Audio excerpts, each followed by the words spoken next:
திருவள்ளுவரின் வழியில் வாழ்ந்து வாழ்வின் உன்னத நிலையினை அடைய திருக்குறளோடு நாம் என்னும் இந்த நிகழ்விலே இணைந்திருக்கின்ற உங்கள் அனைவருக்கும் குடியரசு தின நல்வாழ்த்துக்கள்.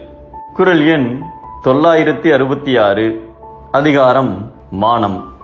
1873 ஆண்டு பஞ்சாப் மாநிலத்தில் பிறந்தவர் தீர்த்தாராம். பின்னாளில் சுவாமி ராமதீர்த்தர் என்று அழைக்கப்பட்டவர். சிறந்த ஆன்மீக ஞானியாகவும் விடுதலை போராட்ட வீரராகவும் திகழ்ந்தவர். அவர் கல்லூரியில் பயின்றபோது இறுதித் தேர்வில் கணிதத்தில் முதலிடம் பெற்றார்.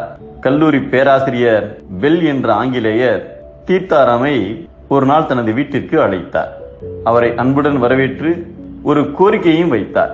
திறமை வாய்ந்த இளைஞர்களை அரசாங்க பணிக்கு தேர்ந்தெடுக்கும் பொறுப்பு எனக்கு வழங்கப்பட்டிருக்கிறது. உனது திறமையை நான் நன்கு அறிவேன்.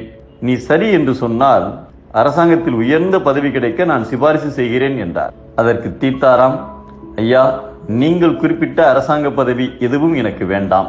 நான் என்னுடைய கல்வியை மிக அதிகமாக விரும்பி கடினமாக உழைத்து இந்நிலையை அடைந்திருக்கின்றேன். அப்படி கற்ற கல்வியை என் சுயநலத்திற்காக ஒருபோதும் பயன்படுத்த மாட்டேன். அதை ஒரு ஞானதானமாக கருதி என்னுடைய தேசத்தின் சகோதர சகோதரிகளுக்காக வழங்க முடிவு செய்திருக்கிறேன் என்று கூறினார். பேராசிரியர் பெல் தீர்த்தராமின் மீது அன்பு கலந்த பாசம் கொண்டிருந்தார். அதனால் தன் வார்த்தைகளுக்கு பணிவார் என்று மீண்டும் அவரை வற்புறுத்தினார். அதற்கு தீர்த்தாராம், ஐயா, இப்போது இந்தியாவில் நடைபெறுவது ஆங்கிலேயர் ஆட்சி. இந்த ஆட்சியாளர்களின் கீழ் பணிபுரிய எனக்கு விருப்பம் இல்லை என்பதே எனது முடிவு. மேலும் பணம் அதிகமாக கிடைக்கிறது, பதவி பெரியதாக இருக்கிறது என்று நீங்கள் தரும் பதவியை ஏற்றுக்கொண்டு ஆங்கில ஆட்சியாளர்கள் சொல்வதற்கெல்லாம் ஆமாம் என்று கூறிக்கொண்டு பணிபுரிவதற்கு எனக்கு விருப்பமில்லை. நான் ஆங்கிலேயர்கள் கையாளக்கூடிய கருவி அல்ல, சுதந்திர தாகமுடைய மனிதன். இந்த உலகத்தை ஆள்கின்ற இறைவனின் கையினால் ஆளப்படக்கூடிய கருவியாக இருக்கவே நான் விரும்புகிறேன்.